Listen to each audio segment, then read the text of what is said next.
ተማሪ ህዳሴ ዘመኑ ባላለው በአገው ምድር ሁለተኛ ደረጃ ትምህርት ቤት የ12ኛ ክፍል የ2018 ተፈታኝ ነበርኩ። ውጤቴም ከ600 583 አስመዝግቤያለሁ። ከትምህርት ሚኒስቴር በተሰጠው መግለጫም የተባለው ነገር አገው ምድር ሁለተኛ ደረጃ ትምህርት ቤት እንጅባራ ውስጥ 583 የሰራች ሴት አለች ነው እንጂ ስም አልተጠቀሰም ነበረ። ስለዚህ ስሜ እስካልተጠቀሰ እርግጠኛ ለመሆን በጣም ከባድ ነበረ።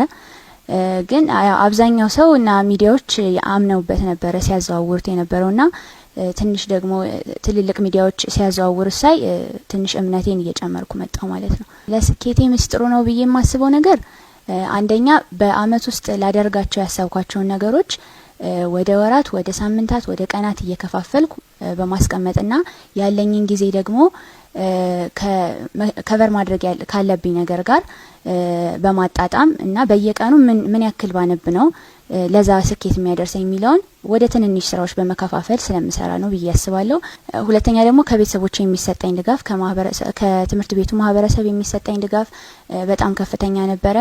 ከእንጅባራ ዩኒቨርሲቲ በተደጋጋሚ የተለያዩ ኮርሶችን ይሰጣናል። በተግባር የተማርናቸውን ነገሮች በተግባር እንድናይ የበለጠ ድጋፍ ያደርግልናል። እነዛ በስቴም ፕሮግራም በተደጋጋሚ ትምህርቶችን ወስጃለሁ። እነዛም የተሻለ ደረጃ ላይ እንድደርስ አግዘውኛል ብዬ አስባለሁ።